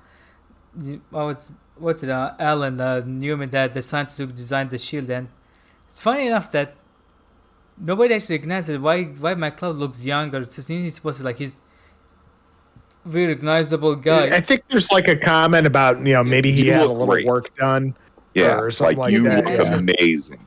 Yeah. He goes on set. He meets up with Alan Newman, and you see like the flashback. You see like how when they first launched the shield. It's like that was a great time. He even tells him like we have it wasn't set to do it, and then we see him like typing in the computer like, but unknown to them like that's John C. McNeil's character, David Blake, who's actually, is he the acting CEO of the company? Yeah. Yeah, because he actually is spying on them, and he's already seeing like what he's writing on the keyboard. He tells them like the radiation is off, everything is normal, and he tells them like go to this location to outside the ship to see it for yourself. Yeah, but he's only able to type out half of the location before John C. the big baddie walks in there. The location, yeah, because I was wondering why did he mention two locations? Then that's why. Yeah, you need both latitude and longitude. Yeah. I don't know why I did this. It's supposed to be this and this. Yeah. But the one thing that bothers me about this is he comes in and he's like, "Oh, it's my friend McLeod." And he's like, "Oh, I always forget you're not dead." He looks great. If anybody should notice that he looks fantastic, it should be the bad guy of the film to go, "Hey, I thought you were old. What the hell?" Right. And also especially when maybe he's a bit of a recluse at this point. At the beginning of the film, remember, McLeod, he sees Alan, he shakes his hand on the opera, remember?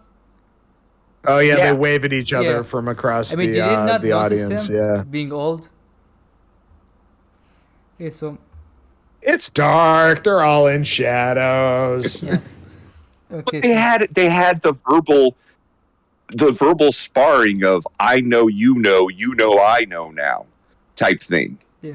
And he should have been like at that point in time. He should have been like, "Okay, let's circle the wagons. Someone's on. Like, not only is someone onto us, but someone that's integral to what's going on now knows. He's been away. He now knows I need to circle the wagons more. Yeah. And he's just like, whatever. It's a fish. Yeah. Yeah, of course. And of course, I mean, the next thing, of course, I think nothing big happens. You see, what's his name? Kitana, he goes on a cab and then he drops in the location. He starts harassing him. And then after that, you seem like he takes up a building. He's like, this is going to be my new headquarters. And after that, we see when he starts messing with the cabbie. Yes, that's the guy. He tells him, keep it on my cab. And I felt Put it on my tab. I felt sorry for the Don't cabbie. they mess with a cabbie in the first film too? First movie, I swear to God. Yeah, I think the bad guy. It's very much. He crashes his car. I think when he's driving Brenda, like at the end of the, he plays chicken. Remember, you see some cabs. Maybe that's what I'm thinking of. Yeah. Also, since we covered the first movie, there's no mention of Rachel, the girl who made dubs from World War II. There's no mention. Oh yeah, who eventually becomes like his housekeeper or whatever once she gets older. Yeah. And sad thing was I was reading about the actors, like she actually, I don't remember which Highlander movie she did. It was the last movie. Then she had to retire because she had to lost her eye from cancer. Then sadly, a few years later, she passed away. Yeah. Jesus. Yeah, sad to hear this. So after he messes up with the Cappy and Kitana, he actually, we mentioned, one thing I didn't mention is like his clothes, like, I don't know, he said he looks like Gets McFly, whatever that guy's name from Boys the First, but he also, they're trying to make him look a bit something like between Darth Vader, but his clothes feels like he's looking like Luke's clothes from Return of the Jedi, if you notice it. So we cut later to see McCloud. He's standing over his wife's grave, and then we find out why he helped create the ship, because his wife was one of the people, the victim from the solar radiation, and she tells him we have to help. She tells him to help the people, right? Yeah, we get this flashback to her on her deathbed in this solar radiation ward that looks like several football fields, and wow, the image quality is not good in this scene. And I mean, some of the scenes, I don't know if you yeah. Was some of the scenes you guys noticed that the quality looked like the resolution got dropped low? Yeah. Some of the scenes felt like this. Or because later anyway, when he's after he has the flashback Kitana, because I am thinking of also the Mortal Kombat character. That's how they pronounce her name. So, you know what? I'm just going Michael Ironside.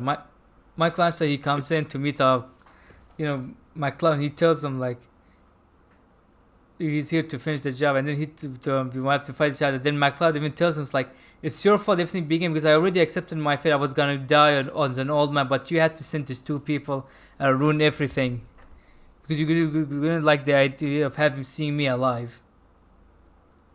You see him like he starts just trying to harass him, and then he steps on his wife's grave, and he starts to fight him. He's like, remember the rule, no fight on holy ground. Yeah. I just want to know, as the entire series, what officially is considered holy ground? Is it what religion? Does Scientology count? Does what if you're one of these immortals, but you're an atheist? A cult leader, does it count?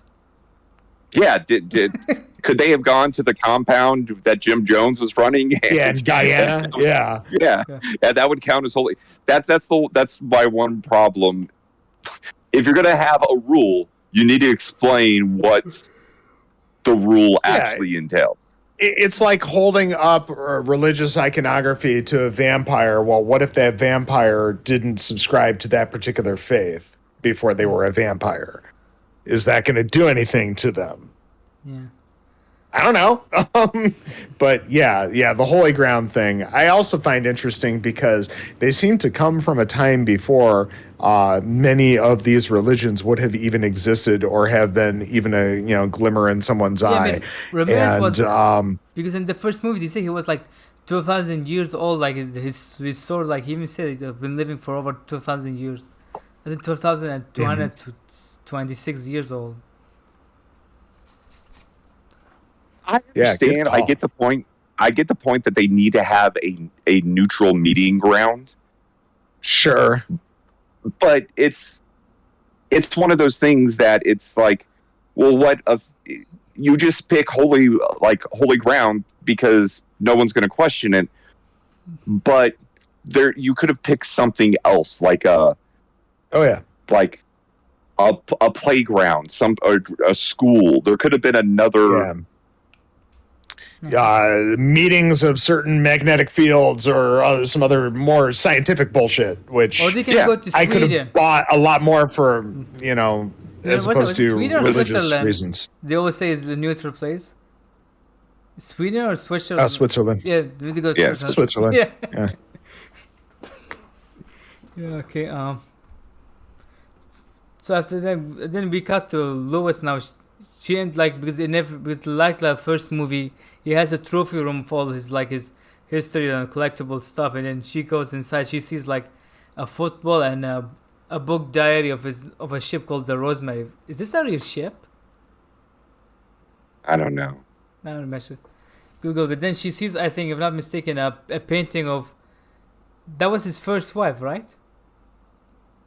Yeah, I think it was supposed to be a painting of Heather. Yeah, because she looks different than the actress who played her in the first film. I don't know if that's the same actress or not, because I did not recognize. Mostly because that actress, she was blonde in the film, if you guys remember. It didn't look like she was a blonde person or not. So after that, was it just one painting or two paintings? I think there was multiple paintings in there. Because later she asked him, who is the other person? He says, that's my last wife. So it was my first wife and my last wife. Yeah. So after that, McLeod, he heads to the location to fight, Katana, but then they go upstairs, on the elevator to the roof, and they start fighting. Now, interesting enough, I was reading about this fight and the final fight in the film. They say in the theatrical cast, they edit them together. People would sometimes notice that. Yeah. Did you read about? I read about that too. That's weird. That's so weird that they would have made that choice for the theatrical. That was the bonding company, not the directors and stuff. Just they didn't know what the hell they were doing. Like, talk about your studio interference. That's just so odd. And you're probably right. It's probably okay. We are out of money. Finish this fucking movie. Just do it. And apparently they didn't even 100% finish the film after they wrapped in Argentina. I think they were supposed to do some reshoots and stuff, some additional photography. But then because after they came back from Argentina, because the bond company took the film from them. Well, one of the scenes in this film was literally filmed right before they started shooting 3 years later. The chase scene in the desert was filmed much, much later, years later, because they're like, we need this scene. Honestly, I don't know if they needed the scene, but they did shoot it years later. It was better than the train scene, I will tell you this. Even though it's actually a rip-off of the Terminator, car chase. With him fighting with them. I was thinking more Raiders of the Lost Ark, but close enough. The reason I said Terminator because he crashes inside. Remember, I decided to pause the term from Terminator 1. Mm-hmm. Yeah, because on board side. So they start fighting, but however, if I'm not mistaken, does McLeod jump on the elevator or does Katana throws him? Yeah, he hops on top of it, but I think Katana cuts the cables or something like that. But we get that great shot of McLeod all twisted up and everything after the elevator crashes, and now he has to basically snap his body back into place because obviously he's not dead. He's going to heal, but still he's kind of broken, Yeah. I actually kind of like that. Yeah, and I don't know if it's this fight scene or the later fight scene. I think it's this one. I've read apparently Christopher Lambert. He told him I don't want to fake, so I want real sword. And if you guys don't know about Chris Lambert, he's actually blind. He can't see without glasses, and he doesn't like to wear contact lenses. So most of the time you see him acting, he's actually Jesus Christ. He's actually blind. So let's stick a real sword in this guy's he hands. requested, and him and what's his name, Michael Anderson, because they did most of this, all the stunts were them together. They were doing it. So they were fighting, and apparently they got injured. I think he hit Michael Anderson in the face, and Chris Lambert, I think he on his finger. I don't know if I think he injured his finger. After that, it's like, hey, plastic swords, no real swords. After that. I forget, a lot of stunt swords, what is it that they're called? Like spring foil or something like that. And you can usually tell in most films when people are fighting with them because there is quite a bit of flex to them. You just didn't see a lot of that in this, so that's extra scary. Yeah, because even this... Let's be honest, they couldn't afford fake swords. They could only afford real swords. Real swords are cheaper than fake swords. Probably are. I even read. I don't know if Joe or Tracy, you guys remember the first Street Fighter film? The scene where you see Ryu, he's playing with the sword, with the knife. That's actually a real knife. And when he threw, he said he had to time it very well, or else it would have killed the guy who plays. What was it? The guy's name? It's the guy with the mask from Street Fighter. Vega. Yes. Vega. Okay. Yeah, he would have killed him if he didn't time it well. Oh shit. So he actually, after Katana defeats him, but he doesn't kill him, still would meet again. I mean, McCloud, he travels to his house, and Virginia Madsen, she sees him. She sees him, and then they start talking about his ex-wife, and while they were talking with McCloud, if I'm saying, he senses like there's someone else and more in the house. We don't know who he is, but we find out it's actually Ramirez. They start fighting. They get reunited together. And I will have to say, this actually scene, Chris Lambert and Sean Connery, just like they were having a great time acting together in this scene. A fun scene. Yeah. I enjoyed this bit. Really nails the feeling of two old friends getting back together. Yeah, because for what I've read, they absolutely loved working together. And Christopher Lambert, when he told him he was actually excited about the idea of Sean Connery coming back. And apparently Virginia Madsen, she said like one of the reasons she signed on to this part was because she found out that Sean Connery is coming back. Because that's how most sometimes actors, when you hear, I signed this project because it's a certain actor. Because that's happened with Street Fighter. Most of the people who got involved like, Raul Julia's in the movie. I was like, this must be something good. Right. Yeah. So after that, if they get back together and to catch up, David, he actually captures Alan. He tells like, I already know you told McCloud you're helping him trying to expose the truth. I'm having you arrested and send you to... Everything you type on this little computer gets printed out in my office. That's actually sounds like that's a shit ton of paper. That's what I'm mistaken is every office. Isn't this every office like they monitor the computers? Especially these giant corporations. Well, and then he starts having a meeting, and of course Katana has to crash in, and he's like, "Hey, this is my meeting, not yours." He kills like the guy who kills him with the gun. Yeah, I love how he just rips that guy's jaw open, and just very slowly too. He takes his time with it.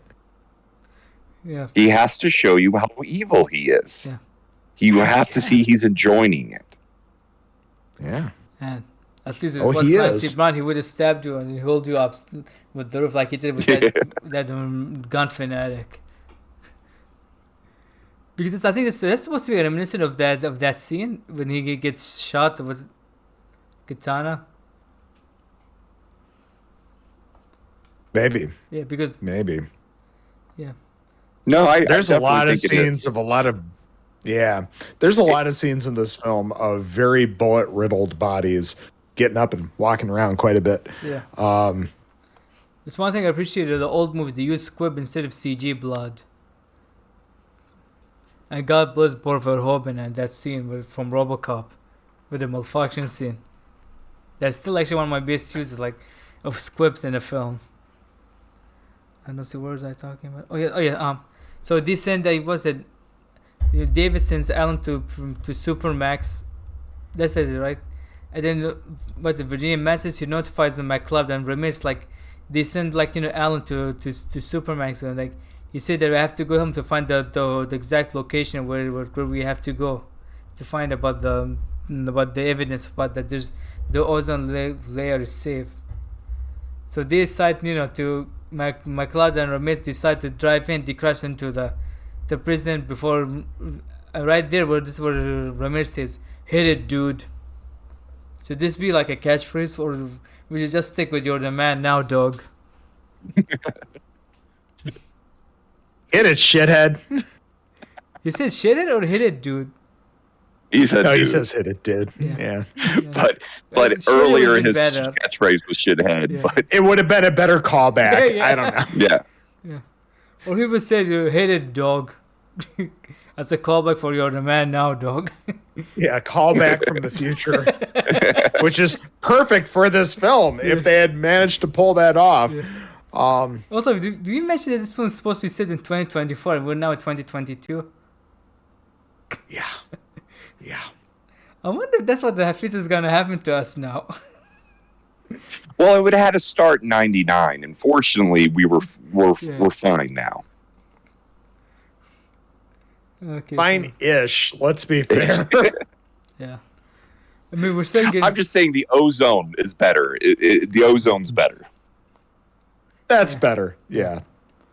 So I mean, they crash into the prison. They get brutally shot by the assault rifles, and then they open the truck. They hear sound. You see Virginia Madsen is like, "Oh, I'm a hostage," and they send both her and the body to the infirmary. And it's like, how much did they say? 118? Did you say? Or how much? If I'm not mistaken, but they say it's like, because I know Ramirez like I got more. It's like, do you count this as a bullet hole? That's a scratch. Yeah, that's a flesh wound. Yeah. Come on. So they punch the guards, steal their clothes, and they separate to find Alan. Unknown to them, like Katana and David, they're already spying on them. They find Alan. He tells them like the full complete location, but he's already brutally tortured and he dies from his injuries. And then after that, it goes into the inside the room, and David traps and he inserts the fan in. Now, they say that the only way for them to die is if they get decapitated. How did Ramirez die in this scene? By using the quickening like the fucking Force? I don't know. It was weird. And also, he plants his katana in the ground under this fan. And McLeod and Virginia Madsen, whose character I can't remember her name. I'm sorry. She'll always be Virginia Madsen. Yeah, sure. Something like this. Virginia Madsen. They exit out the door that I must have missed something. How he was able to like slow the fan. Uses but like I, think I don't know how the door. I think. Yeah, and I don't know how the door was opened up. She hacked. I missed that somehow. Hacking, Virginia Madsen. Okay, so he bought them time. Yeah. That's what it was. But they don't really show McLeod grabbing the katana from him. I think because I don't know he gets it back for some of these final scenes. I don't know if it's actually. I don't know if it was in theater, because you might help me, Tracy. But they say that there's a deleted scene where you see him use magic to bring back the katana. I do not remember that, but that's what I've heard. I would not disagree with it. The quickening just becomes this catch-all for look at this cool shit we can do, as opposed to just the, I guess, life force that keeps them immortal. Yeah. I don't know. So they escape, and so what's it? McLeod and Virginia Madsen they escape inside of the truck, and then Katana's like, "I'll do this." He jumps on. They see him in the truck and they drive right over him. But on them, he's already he hanged up to the truck. And this scene, I think you said this one where they had to reshoot it because I think if I mentioned 4 years or 2 years. I don't know, right before. It definitely looks. I'm sorry. Go ahead. It was right before they started shooting 3, so I would say probably 2 was 91, 3 was 94. So probably two years. Yeah. Yeah. Well, because I think it's pretty noticeable that they are very much different vehicles at different times in this sequence. Because the vehicle they drive off in does not look like the vehicle that drives away at the end of this chase scene. Yeah, because you see him fight, and that's actually what I feel it's a good another good action sequence between Michael Ironside and Christopher Lambert. They're fighting, and of course he throws them away from the truck. After they drive away, they hit to reach the location that Alan gives them, and then we see like what's it? Kitana and David, they're talking. It's like, where do you have to know where he's going? He said that he believes he might be coming to the shield, and he seemed like he mocks him, right? He mocks Kitana. He's like, man, he fucked you over. Then he's like, he looks at him and he grabs him by the balls and he throws them away. And correct me if I'm wrong. Did you guys, the version you guys saw, was it just badly edited? Because you see like John C. McCain's and Mike Rance are talking, but they're using different shots where they're not talking. I don't recall. I just remember a great shot after he hits the ground outside where, he's still It's dying something and like is, this where you see him like he's talking, and then you see the same way you see John C. McClane, he's speaking, see him turning his head like this in the edit. Where you see him like he's. Oh, I always just assume when that happens, it's my TV buffering or something. Even I was always like, just take it on my head. Even I was like, so it's like, wait, I had to rewind this scene multiple times. Like, wait, is this my internet or is that the scene? It's like, it sounds like they badly edited this scene. So he kills. It would not doubt me that it was badly edited. I mean, yeah, I would not put it past this film. Yeah. So he kills David, and then what was it? McLeod and Lewis they hit back inside the shield room to destroy it, but he sees like Kitana and they start fighting each other, and of course McLeod he successfully defeats him using like Ramirez Kitana that he had, and he gets his quickening, and this is like the part confused because if I'm not mistaken, Kitana and McLeod were the last two mortals. So if he kills them, it means that McLeod he becomes a mortal. How did he survive the shield?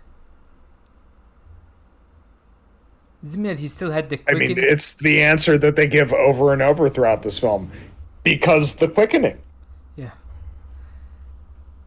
Yeah, because he actually steps inside the shield right and he blows it up.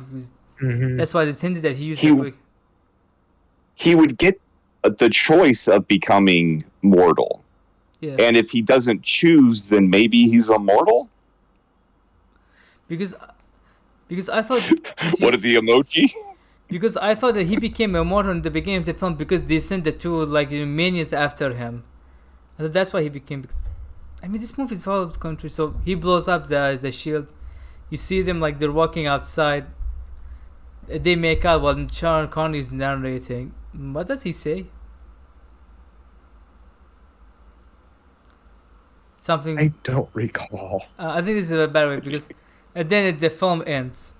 Thankfully, they didn't use the alternate version. I saw Tracey where she tells because originally it was supposed to be him traveling to that planet. He goes to the sky. He's like, "Come join me. Let's go to planet Zeist." Please join me for an ice cold Zeist. It is the worst. Yeah. I don't know how they could make this movie worse, but they did for the UK. So this explains a lot about Mark. If they thought this would make sense in the UK, explains a lot.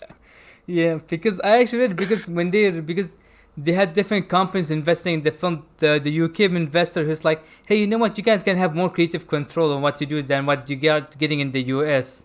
That's how they edit. I mean, I think it's a little bit similar to what they want, but they kept this ending. But then when they did Renegade, the first thing is we're removing the plan stuff because everyone hated it. We're not gonna keep it. Well, people were just over the top offended by it, and for good reason. Who took everything that was established in the first film let's just throw this shit out the window. No, they're fucking aliens. It's because aliens. That's why. Yeah. I don't know. It's So that's It's- Highlander it's 2, oof. man. That's a fascinating history when you find out about both the film and the behind the scene camera. I mean, I don't know if it because the last time something like this I heard about this was with this Justice League movie where they how the studio changed the film. But do you guys consider it similar to the Justice League scenario with the film?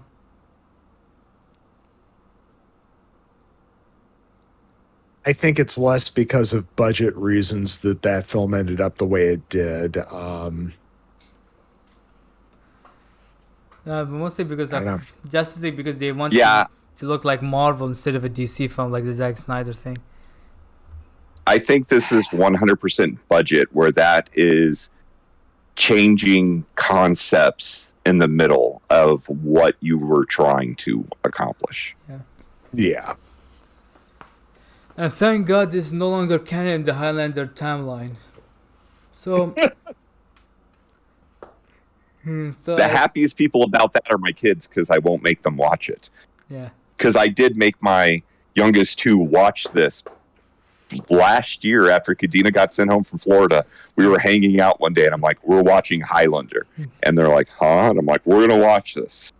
yeah. Quaid's like, okay, cool, swords. We're down. Kadena's like, there's not enough rodents in it, because she's a Chip and Dale fan. I won't be surprised if you show the Robocop 3 and she ends up loving it. What are the chances? Yeah. Yeah, both this and Robocop 3 had jetpacks. How the hell do you make Robocop Also true. in the Robocop and with the jetpack look bad? A lot of visible wires. That's where you start. I mean, I just saw was it Doctor Strange 2 and that had a jetpack and that looked good, but that of course this had CG and Marvel money. I mean, I hope Thunderball had a jetpack, and that looked better. It also had Sean Connery. Oh, that's right. We're going to talk jetpacks. We have to talk the Rocketeer. Oh yeah, that Oh yeah, the film. that was, is a fun movie. yeah. Unfortunately, I had to check on Disney Plus. It's not available in my country. I don't know because of it's just in different streaming servers. But that's a Disney I film. don't Yeah. think we can It is, yeah. get it here either. I can look, but I'm pretty sure it's not there. I don't know. There's a lot missing from Disney Plus, to be fair. Yeah. I'm desperate for the day when something wicked this way comes is on Disney Plus. Yeah. I'm actually Because waiting I for the Goofy love- movie. It's not available in my country. Really? Yeah.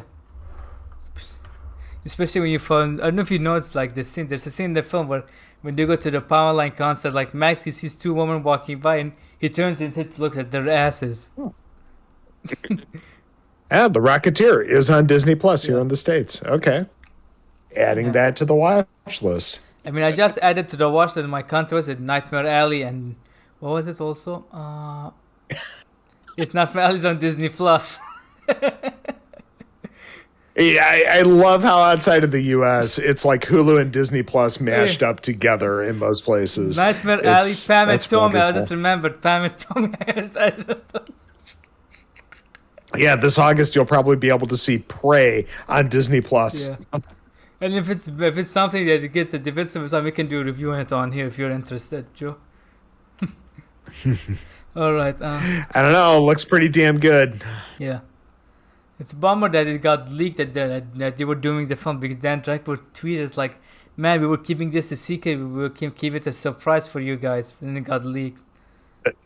That would have been more fun if they had been able to hold out until Man, the especially last possible The first minute. teaser, you say, "Oh, what's this present called Prey?" And then you see about that, and then the moment you hear the laser sound, like, "Oh, that's Predator." Mhm. That would have been an amazing reveal.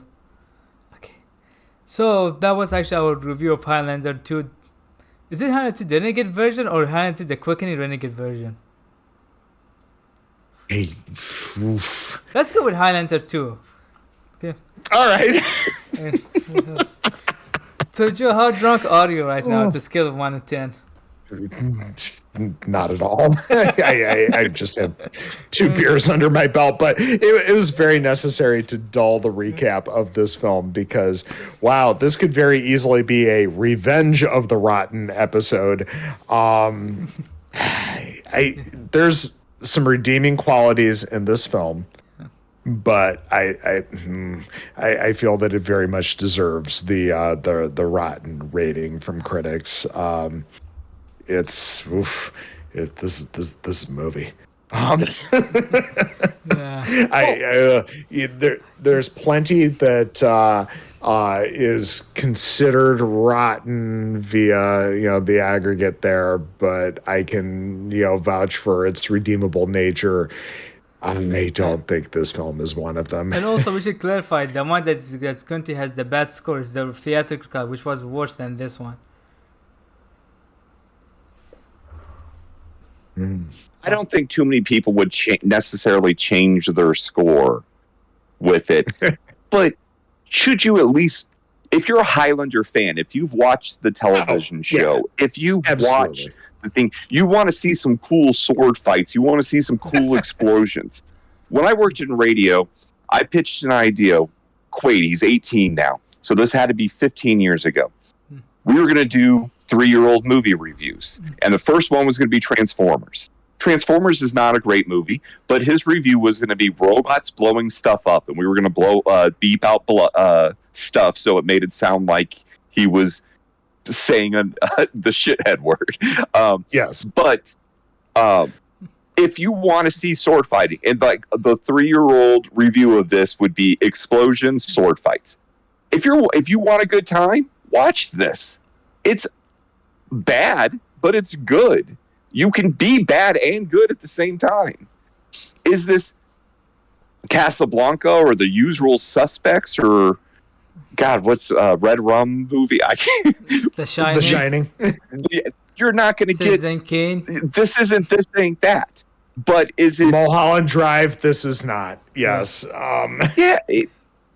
If you want just to sit there and almost laugh at, this is not The Room that we're going to sit there and just laugh at the entire time. This does have redeeming qualities, like you said. Yeah. But is it a masterpiece? No. But if you like Highlander, if you have a little bit to kill, watch it. It's decent enough to at least be entertaining. Yeah.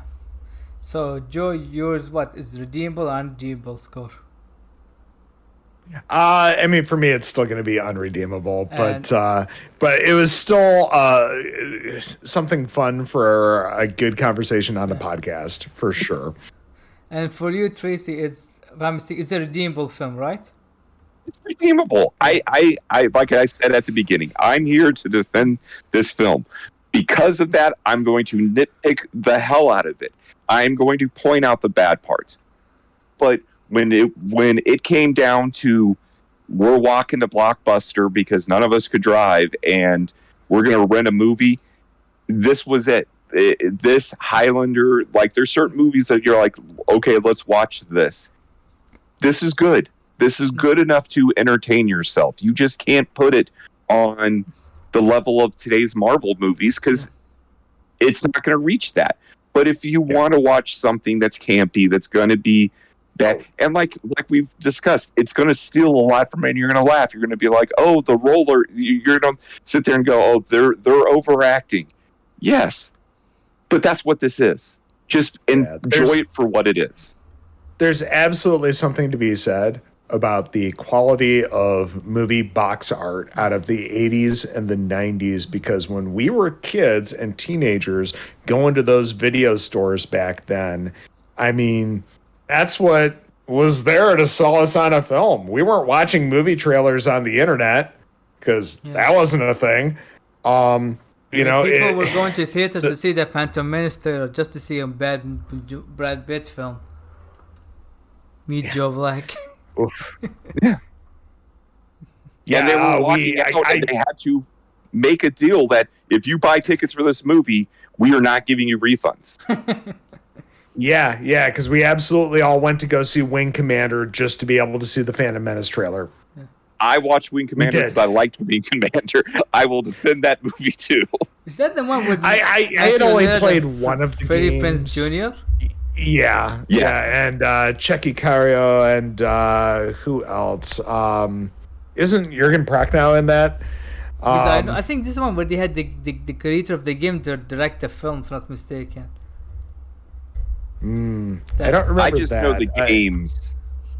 The games had Luke Skywalker in it, and a big hairy cat. Yep, the Kilrathi. Yep, the only one that I played a good amount of was it's like after all these wars of the humans and the Kilrathi, where they are teamed up to fight this other menace. And I remember Mark Hamill being in that for at least a little bit. Yeah, and they're good, cheesy fun. Isn't this guy also doing Star Citizen something, Squadron 47, something like this? Which apparently is still in development here and they're still taking money from people. Yeah, I don't know.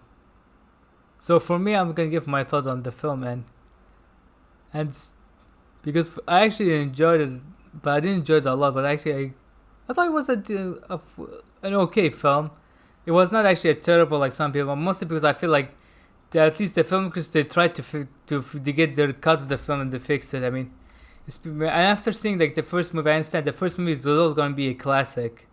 You can't top it away, like, and heck, you can watch the movie. Or at least a cult classic.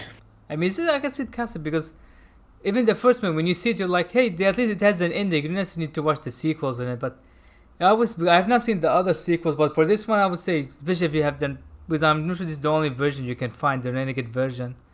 Seeing it actually, you know what? I was like, it wasn't that bad. It has some redeem calls. The action looked good, and I think it's actually the same director who did the third Resident Evil film. I think Resident Evil extension, if not, it's the same director. Ah. Yeah, and overall, if I had to score it, I'm gonna give it a redeemable score. I mean, heck, I also gave Street Fighter a redeemable score. Because I'm pretty sure pissed off Andy. 3 is better than this, and 4 is better than that. Okay. I can't honestly remember what other Highlander films I've seen, and There's seen some. an anime film by the director of Ninja Score. Did you saw it? I've not seen the anime. 3 is the one with Mario Van Peebles, so it has his cool factor in it. And 4 is where they tie the TV show and the movie together. Okay, so I feel like I've seen at least 3 and 4 then. That makes sense. Okay. I think 4 is 4 the one that has Donnie Yen in it? One of them has Donnie Yen in it, and the other one has Mako in it. No memory. Because I was reading about them. That's what I was once the casting. It's like Donnie Yen was a fight choreographer, and I think it's in 4. So here's a question: if somebody were to reboot Highlander, just completely non-canon, let's just do a total straight up like reimagining. What if you got Muse to do the soundtrack? Did you read the story about a Highlander reboot? No. You didn't know, guys, you saw the news? No, I did not. The director of John Wick is making a Highlander reboot. I think they're planning doing a trilogy with Henry Cavill as the lead. Okay. You had me at John Wick. You're going to add Henry Cavill? I'm in. I will see all 3 right now. I will commit to that right now. Yeah, because they said they're planning on doing a trilogy. All right. I could see that. Well, I would watch that. Way they won't mess it up. They won't kill everybody at the end of the first one because they know they got more coming, and they won't have to. They won't have to retcon everything. I'm in. You have something actually planned out. Yes, that works. I'm in as well. Yep. The question is, when are they going to do it? Because he's already he's already now finishing post production on John Wick 4. I think he's also doing 5. Then he also got Ghost of Tsushima at the film. He was like, man, he's very busy. Right. Yeah. Well, and Cavill, how many more seasons of The Witcher are they going to do? But we at least know he can wield swords. Yeah.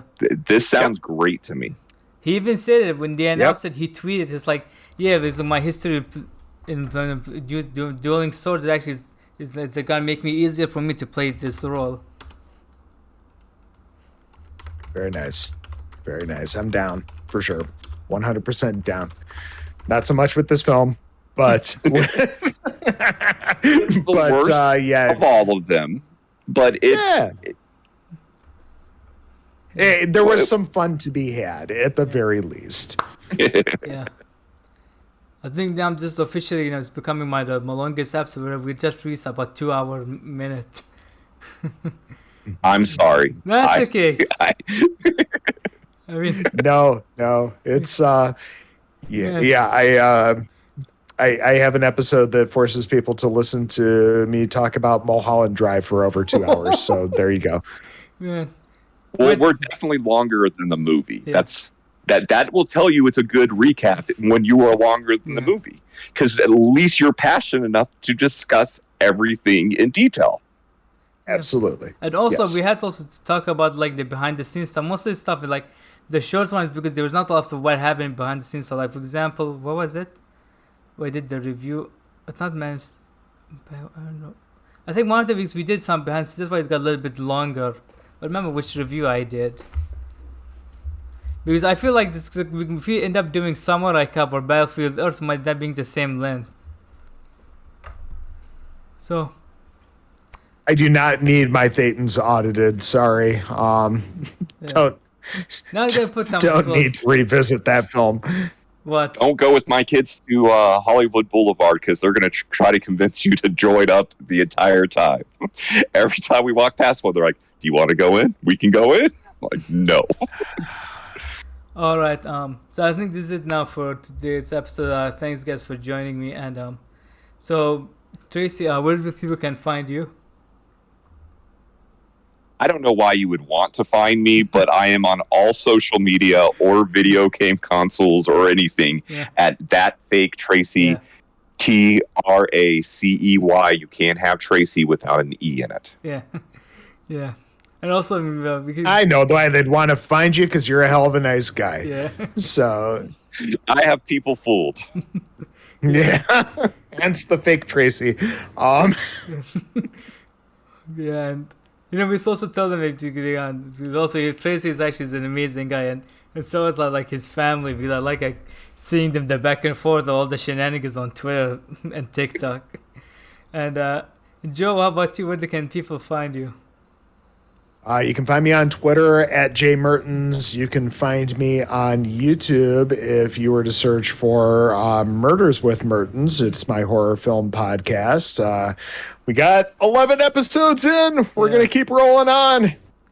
It's been a good time. We're going to keep it going. The minor, short-term goal is get enough subscribers for a custom link so that I don't have to ask people to search for me. But that's what Twitter is for in the meantime. Yeah. And if you guys can follow me at Twitter, MrYazMan300. For some reason, Twitter just suspended my old account. And you can also at Yaz300 Pro and both Instagram and Twitter to follow updates on the podcast. And also on YouTube, just find the Redemption of the Rotten on both, not just YouTube, but also on every other podcast, because you don't do a audio podcast, not just video, right? Joe? Yeah, just video for me. Yeah, because I also do audio podcasts. You can find on any special audio podcast, mostly Apple and Spotify. And before we go, just one housekeeping. This actually I told Joe about it. For 1 million subscribers, my YouTube channel, Joe, Andy, and maybe some other people and we're gonna review like the Adventure of Acela. There's a Turkish badly animated film, and that's actually a trip. Yeah, right, how many subscribers? How many subscribers for that again? 1 million. We're now, I think, on 15 subscribers. There's a goal. You're nearly there. You're nearly there. I wonder how much that would cost on Fiverr to get him to 1 million. Yeah. And I also told Joe that if, by the way, that's the final mistake, if my Man of Steel episode reaches 1,000, I'll do the Malignant review with you, him, and Maddie if he wants. Yeah. That would be a hell of a lot of fun. I know she has some very strong opinions about that film. Yeah. But it's good times. All right. So that was it for today's episode. Thanks, guys, for listening or watching. Make sure you like, subscribe, leave a comment, and you rate us so that we can get more attention to this podcast, and because I want to grow my channel and to create more other stuff than just this one. So thanks guys for listening, and hope I see you guys on the next episode. Bye. Bye-bye.